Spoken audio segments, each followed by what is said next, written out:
detection. The UK has seen that partnering with Pakistan for mutual learning outcomes on all of these issues is absolutely the way we want to spend our development funds, because these issues are incredibly complex and this is everybody learning to make systems better across the globe. And DARE is an absolutely key part of this shared effort. Through DARE, we're looking to support inclusive, evidence-informed education reform, as I say, building on that long history of UK-Pakistan research collaboration. Many of you, put your hand up if you remember the Recoup initiative. Please put your hand up or I'm going to be a bit sad here. Yeah, okay, that's quite a few people, I think mainly my team, which is the Research Consortium on Educational Outcomes and Poverty, or Recoup. And this was similar to DARE, but a precursor of DARE that we ran between 2005 and 2010 that helped strengthen the evidence base on how education affects opportunity, equity, and economic outcomes. Because it's important to remember our history, always, because this, in particular, this history around Recoup, reminds us that education reform is not around isolated projects. It's built through sustained effort, through long-term partnerships, and a community of practice that keeps learning and improving and failing and learning and failing. Failing is an important part of learning over the time, and it's built by all of you in this hall and all of your contributions.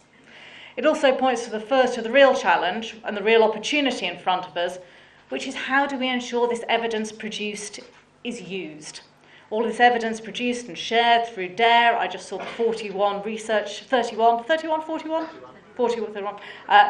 on the front on the way there, and they're all absolutely fantastic. But if they stay on a bookshelf, they're of limited use. If just read by people like me or Salim and Mazar from my team there, that's great, but that's not what they're there for. They're there to be mainstreamed into schools, into education establishments. Last week we launched Phase 2 of the UK-Pakistan Higher Education Gateway, which is a partnership, as many of you know, between the Higher Education Gateway, the Higher Education Commission and the British Council, which has already improved collaboration between our universities in areas such as research, quality assurance and standards. And I hope that, as well as building on previous work that DARE has done, I hope this all helps contribute towards this economic. बरतानवी high commissioner Islamabad में education summit से खिताब कर रही हैं। आगे आपको बताएं कि जस्टिस तारिक जहांगीरी का इस्लामाबाद हाई कोर्ट का फैसला, विफाकी आईनी अदालत में चैलेंज करने का फैसला। जस्टिस तारिक जहांगीरी की जानिब से आज दरखास्त दायर की जाएगी। आपको अपडेट कर रहे हैं। जस्टिस तारिक जहांगीरी का इस्लामाबाद हाई कोर्ट का फैसला, विफाकी आईनी अदालत में चैलेंज करने का फैसला सामने आया है। जस्टिस तारिक जहांगीरी केस काबिल समाअत होने का फैसला चैलेंज करेंगे। इस्लामाबाद हाई कोर्ट में भी जस्टिस तारिक जहांगीरी की दरखास्तें दायर होंगी। जस्टिस तारिक जहांगीरी ने 3 सीनियर वकला पर मुश्तमिल कानूनी टीम तश्कील दे दी। कुरंगी ज़मान टाउन में बुजुर्ग शहरी नाले में गिरकर जान गंवा बैठे। मुअम्मर वालिद की तलाश में मसरूफ बेटे ने साइकिल से निशानदही की। जाए वकुआ पर मौजूद हैं समा के नुमाइंदे शाहनवाज कादरी, उनसे जानते हैं। शाहनवाज, बताइएगा। देखिए, बहुत ही अफसोस वाक़या है जो गुज़िश्ता रोज़ पेश आया था। कोरंगी ज़मान टाउन में नाले में 17 साल बुजुर्ग गिरकर जाँ बाक हो गए थे। मैं आपको नाला पहले दिखा दूं कि ये वो नाला है जहां पर ये सारा वाक़या पेश आया। आपको यहां पर दूर तक कोई दीवार नज़र नहीं आएगी। यहां पर जो है इतराफ़ में 2 स्कूल भी बताए जा रहे हैं। ये वो मकाम है जहाँ पर बाबा जो है अपनी साइकिल पर पैदल आ रहा था और इस मकाम के से थे वो अंदर गिरा है और उसकी साइकिल उसके ऊपर गिरी है। बताया जा रहा है कि ये नाला कोई 10 से 12 फीट ऊँचा गहरा है और जो साइकिल थी वो बाबा के ऊपर गिरी थी और बाबा जो है बुजुर्ग थे और वो नहीं यहाँ से निकल सके और कुछ देर बाद जो है उनके जो बेटों ने उनकी शनाख्त उस साइकिल के ज़रिए की है। सामने की जानिब आपको मैं दिखाऊं, यहाँ पर एक स्ट्रीट लाइट्स नहीं है और एक स्ट्रीट लाइट यहाँ पर आपको नज़र आ रही है लेकिन ये भी ख़राब है। यहाँ पर कुछ मकीन भी मौजूद है जो कुछ कहना चाहते हैं इस नाले के हवाले से। बाबा, ये बताइएगा कि ये नाला कब से ऐसे ही खुला हुआ है? यहाँ पे कोई दीवार है या नहीं? तकरीबन 15-16 साल हो गए। ये जो है ना ऐसे ही खुला रहता है। हम बोल बोल के अल्लाह को बोलते हैं कि यार इनका अल्लाह के वास्ते कुछ कर। ये सामने स्कूल है, नाबीना होगा ये सामने स्कूल है, मगर किसी को एहसास नहीं है। यहाँ से MNA भी गुजरता है, MP भी गुजरता है, काउंसलर भी गुजरता है, मगर देख के चले जाते कि यार हाँ। कल क्या हुआ? कल रात को तकरीबन मेरा ख्याल में वो बंदा जहाँ से मस्जिद में से आया, साइकिल था उसका कचरा चुनने वाला और रात के अंधेरे के उसका नज़र कमज़ोर था, बेचारा यहाँ गिर गया। रात को उसके बच्चे ढूंढते ढूंढते उसका साइकिल ऊपर नजर आया आधा, जब देखा उसका बाप नीचे मारा पड़ा हुआ था। अच्छा, यहाँ पर ये बच्चे भी हैं, इससे पहले कोई और हादसा हुआ है? इससे पहले ये पहला हादसा था? ये रोज आना डकैती का तो हर रोज होता है। इस नाले के अंदर गिरने का या किसी को ऐसे पहले वाकया हुआ है? वाकई पहले वो जानवर भी गिरे थे दो तीन दफा कुर्बानी की जानवर यहाँ गिरे थे, फिर हम लोगों ने निकाला। उस दिन में जानवर गिरा था, फिर रस्सी डाल के हम लोगों ने निकाला वहाँ से। तो इंतजामिया से कोई बात की, दरखास्त दी आप लोगों ने? शाहनवाज कादरी, आप हमें अपडेट कर रहे थे जाबकुआ से, बहुत शुक्रिया आपका। सादकाबाद जमालुद्दीन वाली के करीब धुंध के बायस बस उलट गई है। हादसे में सादकाबाद में 3 अफराद जाबाक हो गए हैं, जबकि 15 के करीब जख्मी हैं। रेस्क्यू के मुताबिक आपके यहाँ अपडेट कर रहे हैं कि जाबाक और जख्मियों को शेखजाद अस्पताल मुंतकिल कर दिया गया है। मुतादिद जख्मियों की हालत तशवीशनाक है और इसी बारे में हम बात करते हैं नदीम ज़िया से। जी नदीम, बताइएगा क्या तफसीलात है इस हवाले से? जी बिल्कुल, ये सादिकाबाद का नवाई इलाका है जमालुद्दीन वाली, जहाँ पर ये अफसोसनाक वाक़या पेश है। शदीद धुंध के बायस मकामी शुगर मिल की मुसाफिर बस जो वर्कर्स को लेकर जा रही थी वो उलट गई है। इसके हादसे के नतीजे में 3 अफराद जांबाक हो गए हैं, जबकि 15 अफराद जो है जख्मी बताए जा रहे हैं। और रेस्क्यू के मुताबिक जो है जख्मियों को तहसील हेडक्वार्टर अस्पताल सादिकाबाद और रहीम खान शेखर अस्पताल मुंतकिल किया जा रहा है। जी ठीक, बहुत शुक्रिया अपडेट्स के लिए। और अभी आपको बताएं कि पंजाब के मुख्तलिफ शहरों में धुंध के डेरे हैं। लाहौर और मुल्तान में हद निगाह 50 से 100 मीटर तक रह गई। मोटरवेज को मुख्तलिफ सेक्शंस पर हर किस्म की ट्रैफिक के लिए बंद कर दिया गया। कौमी शाहराह पर भी शदीद धुंध की वजह से ट्रैफिक की रवानी मुतासिर है।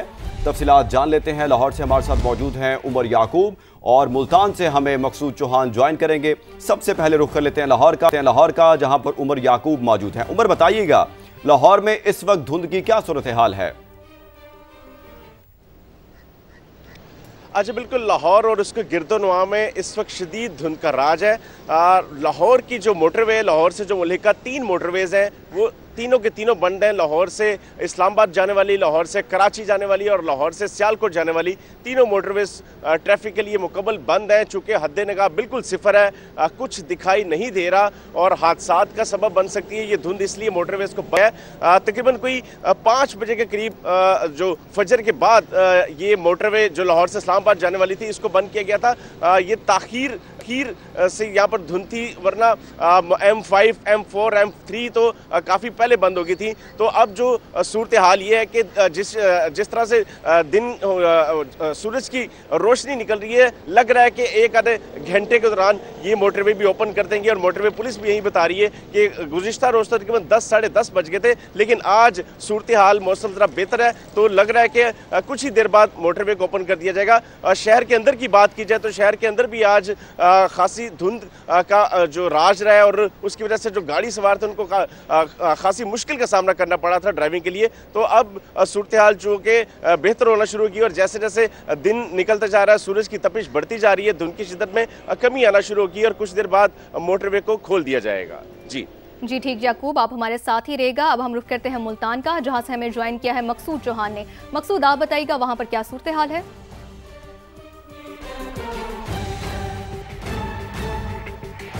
बिल्कुल, मुल्तान शहर और उसके मुसाफात को शदीद धुंध ने अपनी लपेट में लिया हुआ है, जिसकी बाइस सर्दी की जो शिद्दत है उसमें भी इजाफा हो गया। खून जमा देने वाली जो सर्दी है मुल्तान में इस वक्त पड़ रही है।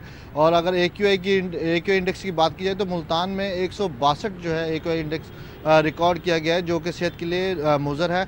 और इसके साथ साथ मोटरवेज जो है वो बंद कर दी गई हैं। मोटरवे M4 को पिंडी भटियां से मुल्तान तक बंद किया गया है, जबकि मोटरवे M5 के दोनों सेक्शंस को मुल्तान शेरशाह इंटरचेंज से रोडी तक जो है वो बंद कर दिया गया है। और साथ साथ एहतियाती तदाबीर का भी जो है वो बताया जा रहा है तर्जमान मोटरवे की जानिब से कि शदीद धुंध के बायस जो है सफ़र करने से इज्तनाब करें और अगर सफ़र करना ज़्यादा ही ज़रूरी हो तो फॉग लाइट्स का इस्तेमाल करें और दिन के औकात जो हैं वो इस्तेमाल करें। और दूसरी जानिब महकमा मौसमियात की अगर अब बात की जाए तो आज का जो दर्जा हरारत है वो कम से कम 23 डिग्री सेंटीग्रेड है, जबकि ज़्यादा से ज़्यादा जो है वो 23 डिग्री सेंटीग्रेड तक जाने का इम्कान है। इख्तियार करने का कहा गया है। लाहौर से हमें उमर याकूब अपडेट कर रहे थे और मुल्तान से मकसूद चौहान अपडेट कर रहे थे। आप दोनों का बहुत शुक्रिया।